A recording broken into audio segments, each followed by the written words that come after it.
It's Sunday morning, and every decent man and woman is listening to Test Miles with Nick Miles on FM News 101 KXL. Buckle in. Time to talk cars for the next 60 minutes on your weekly automotive experience. I'm Nick Miles. You're listening to America's automotive radio show, Test Miles, locally created, nationally celebrated. This morning's team includes Misfits, Rapscallions, Ne'er-Do-Wells, and in studio there is Oli, the Volvo Viking seller, Old Man Brad, Jenya, the intern, and our faithful producer, Sean Walker. But also joining us in studio this morning, Joel Feder. Joel is the face and the guy in front of the camera that you see on all the Motor Authority, Car Connection, Green Car Reports videos. And in the coming weeks, the members of the Northwest Automotive Press Association will be heading to Washington State to test drive 25 of the latest CUVs, SUVs, and trucks. The basic concept is that they are tested on-road, off-road, and on a skid pad. And the automotive experts will choose which they believe are the winners in each category. Some of the things that we're looking to test for, Joel, what are you looking for this year at Mudfest? Well, you know, it really comes down to how they perform both on and off-road, obviously, because that's what we're testing. But how they are, you got to think about what a consumer is going to experience. You know, some of these vehicles, consumers might actually take off-road. And some of these vehicles mostly live their life on-road. So visibility, packaging, comfort, infotainment systems, what we look at when we review a vehicle weekly, but then also taking in consideration when we had the ability to actually test them off-road, both dynamic handling with the autocross course and then off-road with the mud.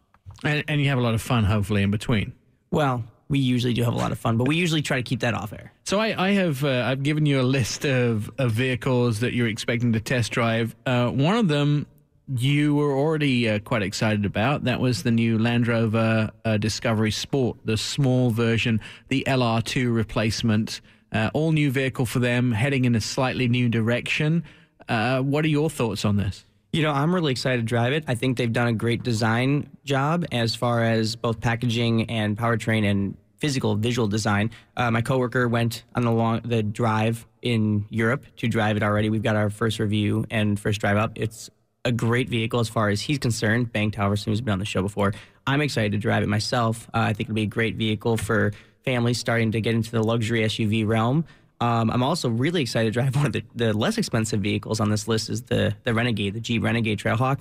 I think that's going to be a great vehicle because it's going to compete against Kia Soul, which doesn't have all-wheel drive, and that's Kia's best-selling vehicle. So you add all-wheel drive into it, some funky styling, and it can be really a great vehicle for that segment. Now, that's an interesting segment. Let's talk about a couple of things in that segment. First of all, Kia did show a concept that involved all-wheel drive. That was a different system, though, because it was an all-wheel drive system with an electric motor in the back and a gasoline motor powering the front, which makes it a little more expensive but a little simpler. Right. So the next big question is, what do you think we are going to expect to see if an all-wheel drive Soul comes to market? Do you think it's going to be a traditional all-wheel drive, or do you think it's going to have these two different motors? I think it's too early to tell because they have the packaging to do it, and they've shown the concept, which, let's be real, they could literally just slap the production bodywork on that and call it good. It could work.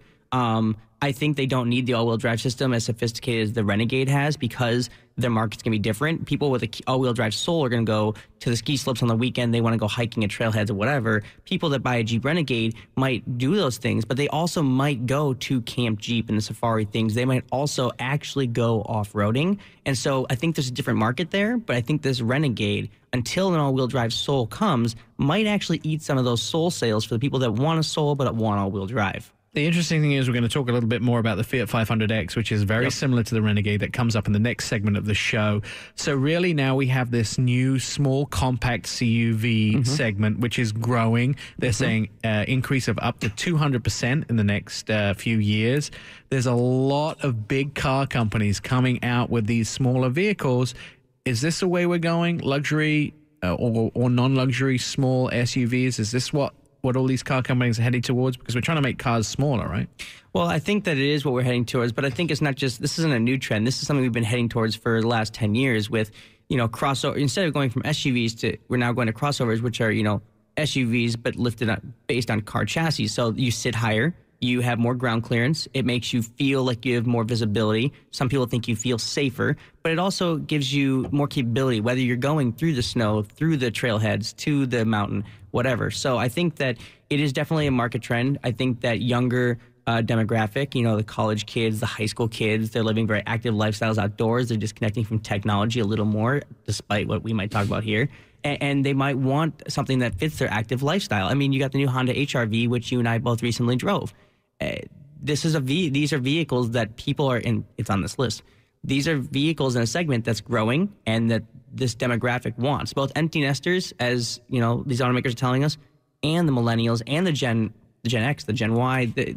There's a selling point for all of them for different reasons. What are they going out of in order to get into those vehicles? Is that like a Honda Civic person or something like that? I was just recently at the Honda launch for the HR-V. So were you, Nick? And a lot of things they talked about was you're going to have people that don't want something as large as a Honda CR-V, but you want a Honda Fit, but you want that increased all-wheel drive, the prowess of the all-wheel drive and the increased ride height. So you can go to the trailheads, you can go to the mountain without worrying about getting stuck in the snow. So I think you're getting two different buyers. The buyers that don't need something that large, but they want that capability, and the buyers that want something that small that need more capability. At the Fiat 500X launch, heard something very interesting, a stat, which I'm always very interested in. I love stats. But they were telling us 86% of those people getting into Fiats, and we're talking about a size of car, not necessarily the brand, but getting into Fiat specifically, were coming from outside the Fiat Chrysler family. 86%. And I think they're not getting out of a Trax getting into a Fiat. I think they're getting out of a Fusion or a mid-size sedan and getting into a smaller car. I think that I agree. I would believe that statistic. I think that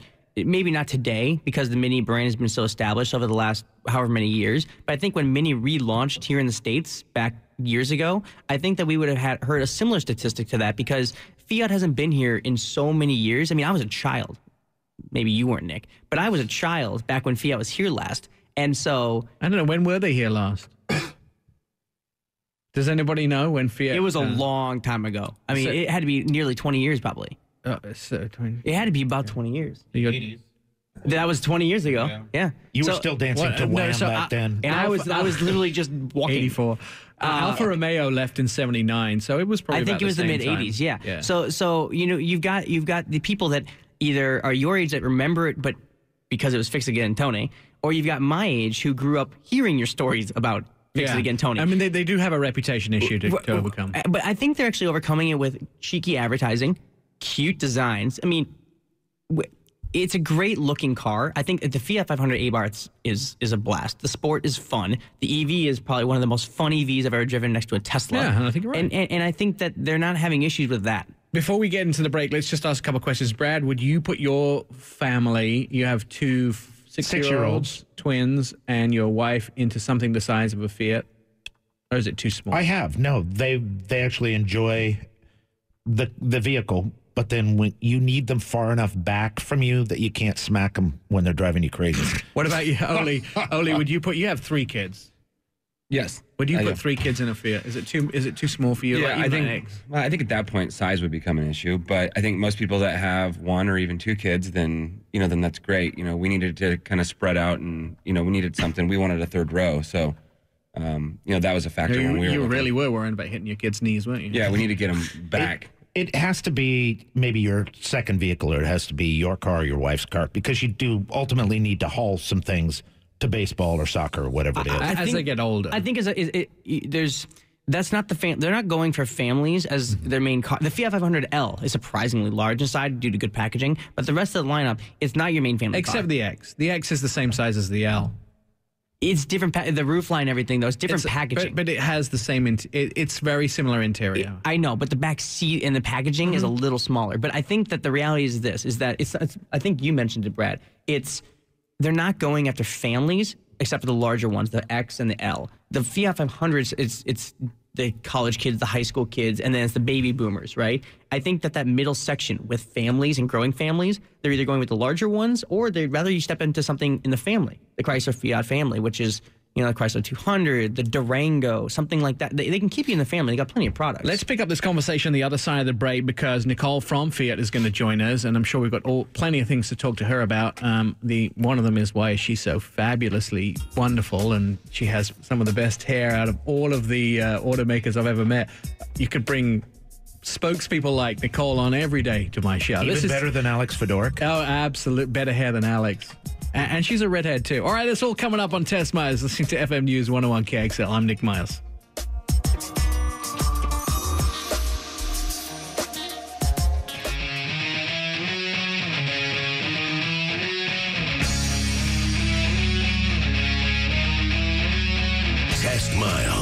like NASCAR, but with one right turn.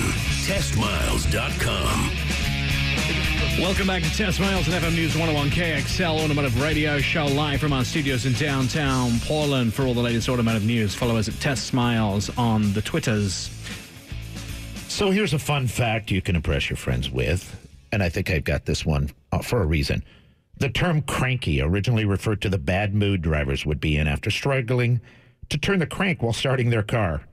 Cadillac fixed this by introducing the first electric starter on the Model 30 in 1920. And Brad hasn't let it go since 1920. All right.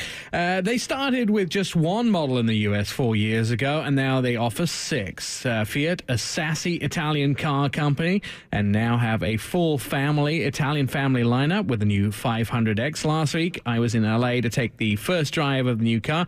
I'm very happy with it, and I think it's a well-made Fiat, fun to drive with all the Fiat Italian lifestyle built in. So joining us on the phone to answer more questions about the car is Nicole from the Fiat brand. Nicole, really tell me, did you order your Fiat 500X yet?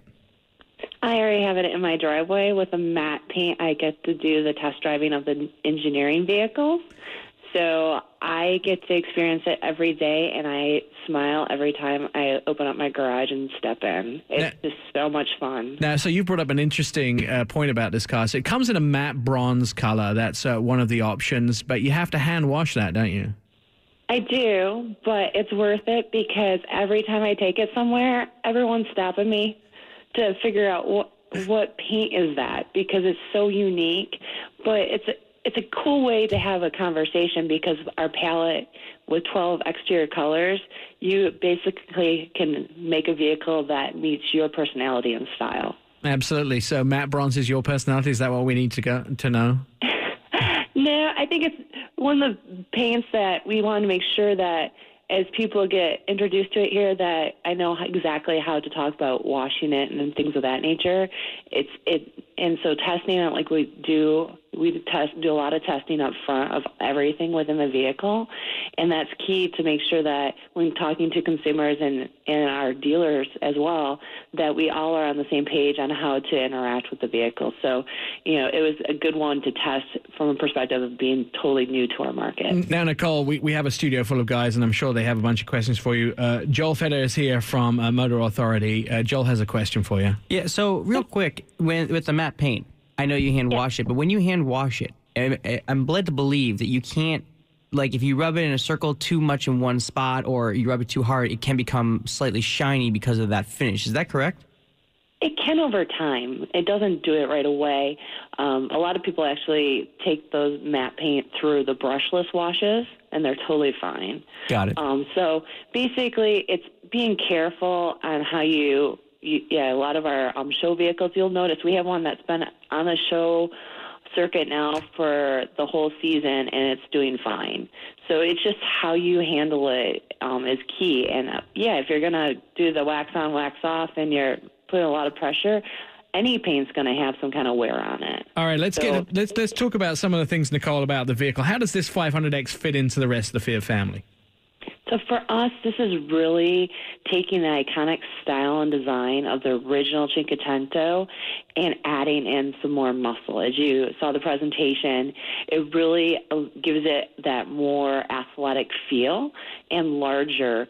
So for us, it's really that nice crossover as people are trying to right size into a vehicle as they're coming down from larger vehicles, and they want to engage with our brand. We've always seen that, but maybe the Cinquecento doesn't do that for them because of the size. This is the right size.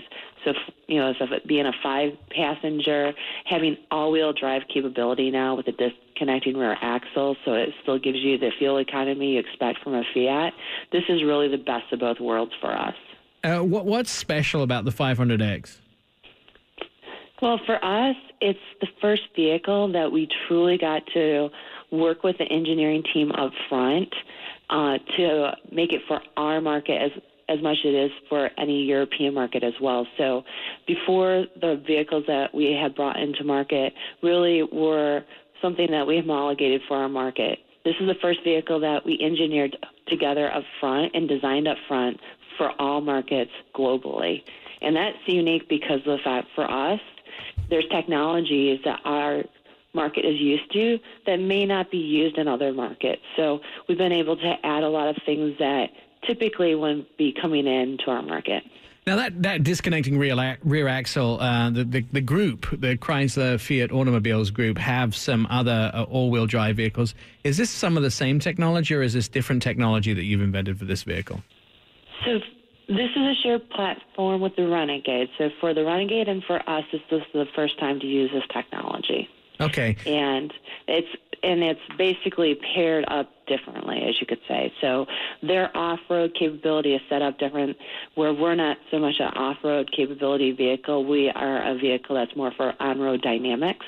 And so our calibrations are different from the Renegade, but we do share the same from a chassis perspective. Now, how does this compete with the rest of the subcompact market? Because I know there's a few things that you try to make outstanding. A, the all-wheel drive. B, the fuel economy. C, some of the safety. So when you match it car for car against non-luxury subcompact CUVs, how does the 500X match up?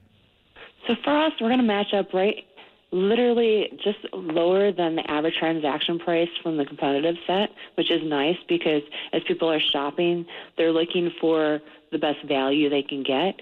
The biggest thing that makes us stand out from the crowd, as any of our Fiats do, it's our personality, the Italian design and style, the way the vehicle has been designed, the trim levels we have. We have 5 trim levels within our lineup. We have a street look to the vehicle that's more urban and clean, where we have also another personality called the trekking, which gives you more of an athletic look to the vehicle with unique front and rear fascias and interiors match that kind of lifestyle.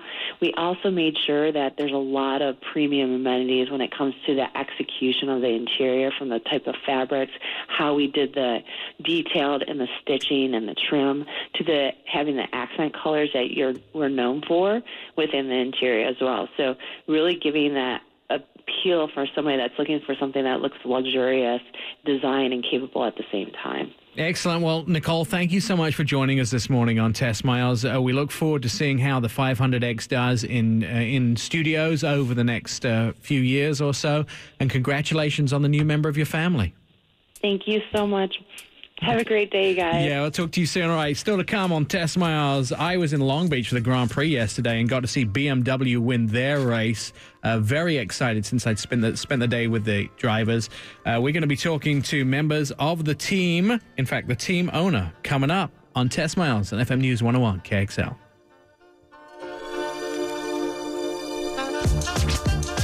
Throw it in neutral and coast in with testmiles.com.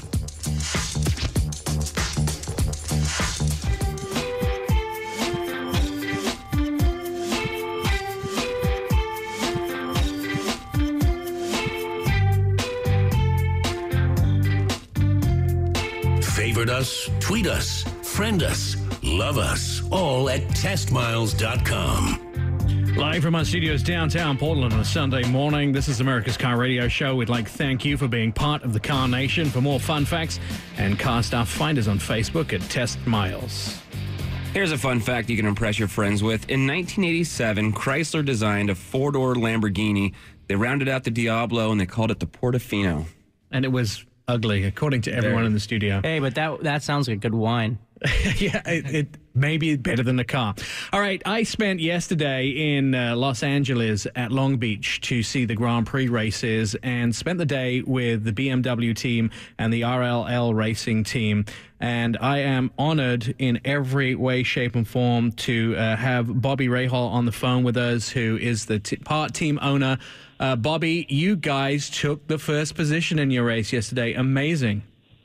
Yeah, it was we had pole position for the race, and of course, qualifying is one thing, the race is another. The race is always much more difficult, and very proud of the job that the guys did. We had a little incident in the pit stop that delayed us a little bit, and lost to the Ferrari, but hauled them in. We were about 9 seconds down and clawed back and passed them with about 5 laps to go or so, and so very, very gratifying and really pleased for BMW.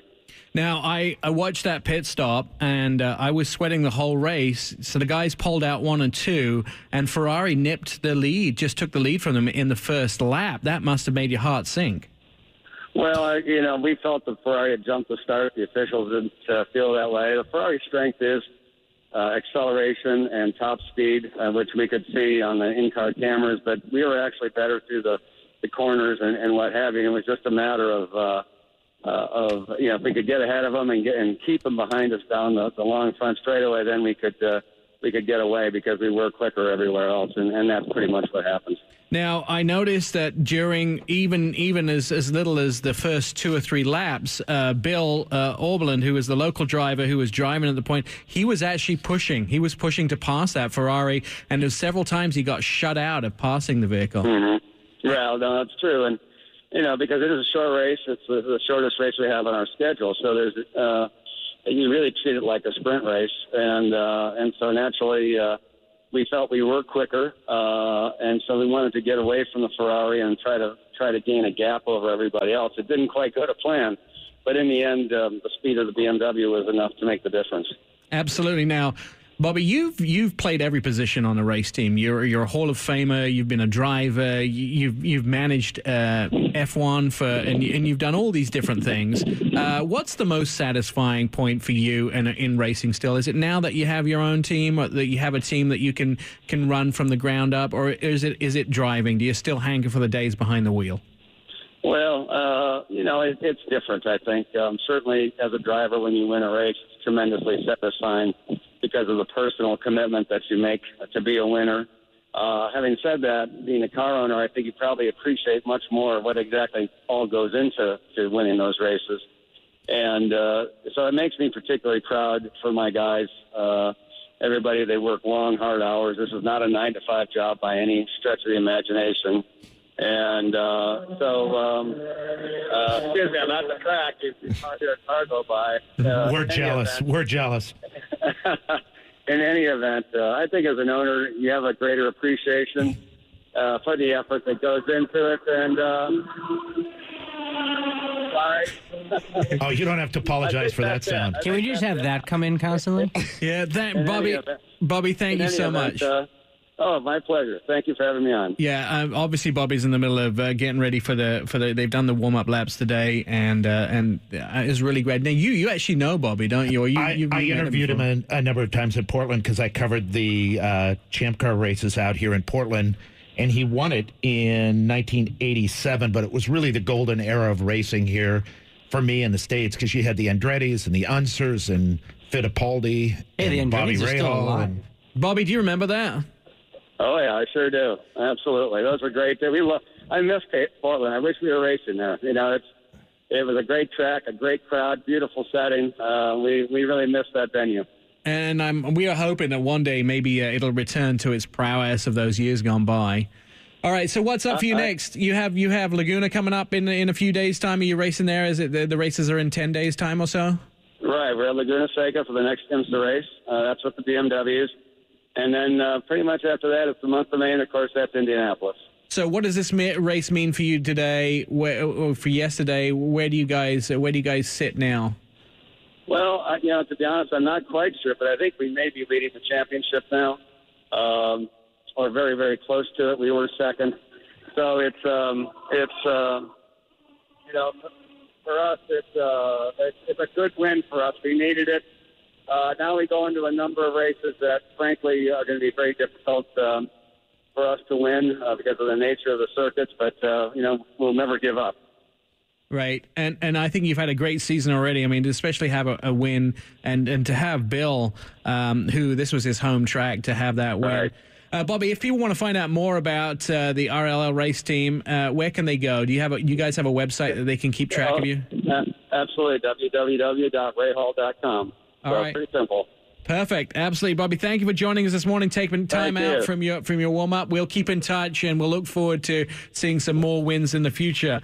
That, by the way, being on the F1 circuit, being on the IndyCar circuit yesterday, just parking in the parking lot was really, really hard for us to just listen and just find out what was going on, because the noise of those cars as they go around the circuit was really, really loud. All right, still to come on Test Miles here on FM News 101 KXL. We're going to talk about some other stuff in the show. We'll be finding out a little more about some of the top news stories, and we'll find out from our crew what's been happening in the news, and talk a little bit more to Joel about what's going on next week with Mudfest as we head up to the Northwest Automotive Press Association Outdoor Activity Vehicle of the Year. This is FM News 101 KXL. I'm Nick Miles.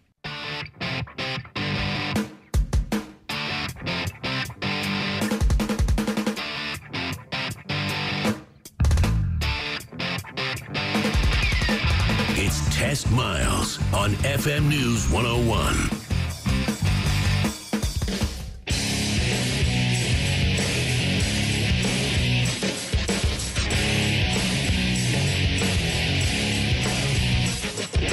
Test Miles, like NASCAR, but with one right turn. TestMiles.com.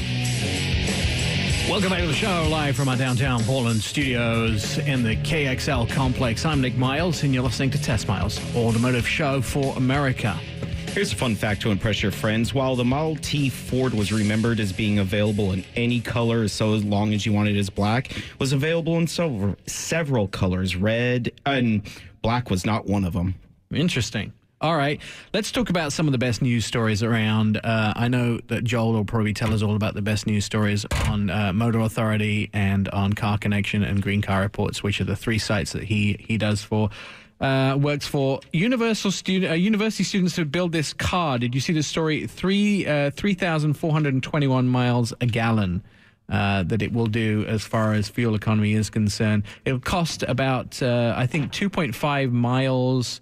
I think it would cost about $400 to $500 to fly from Miami to Seattle. But if you want to drive across the country, it costs you about $2.50 in gas, which is really great. But I can't ever imagine this thing looks like you just be inside a bullet. Does anyone want to crash test this for us? See how that John? I've done dumber things, so why not? I'm not sure how that would fare. What is the most important thing when you guys buy cars? Is it fuel economy? Would you really be that interested in buying a car that has over 3,000 miles a gallon? Well, based on the fact that I don't own a car that gets more than 24 miles per gallon in any situation, even going downhill. That's why they call you Joel Leadfoot. And I agree. My best fuel economy car is only 17. So, come on now, the Corvette gets better than that. No, if you drive it gingerly. Yeah. But it I've doesn't. gotten 24 miles per gallon in a Hellcat. You've got to drive it with For a a minute. redhead? Is that what he said? Yeah, Gingerly? Gingerly. It's all. We're back to Nicole from Fiat already. Didn't take very long to get back there. The interesting thing was, I think it was a team out of Toronto that built this car. The design team. I think it's a great idea, and I think that's part of what university students should do. But I'm not sure that people are actually going to buy a car that looks like a bullet that you have to lie down in when you drive. That car is ugly. It didn't look very impressive. I think a car like that's more about showing future tech and hybrid stuff and how you can make it work in the future. I think it's a test bed. I don't think it's... No, because they probably ignored all of the National Highway Institute safety. Well, yeah, but it's the tech that goes into it to make it. Yeah. Although if you put some lights on it, you could have like the motorcycle from Tron. It did look a little like that, didn't it? All right, Sean, what you got? Lotus is actually they just signed paperwork to start building cars in China, which will be pretty good because they're planning on...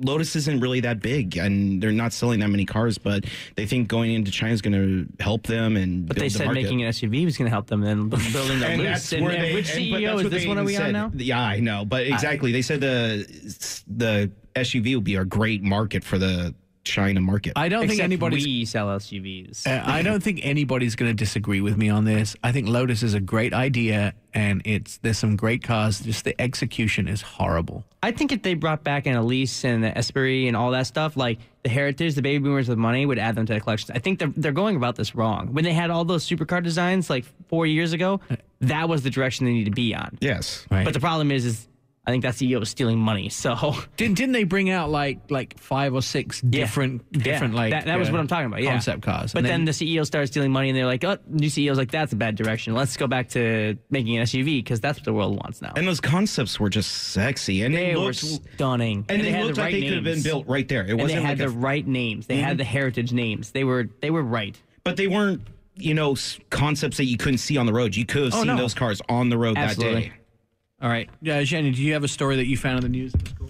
Yes, I did. Land Rover are making a heritage division for parts for some of their older models, like their 90s Range Rovers and Defenders. And I don't know. Does this speak about Land Rover needing to have parts?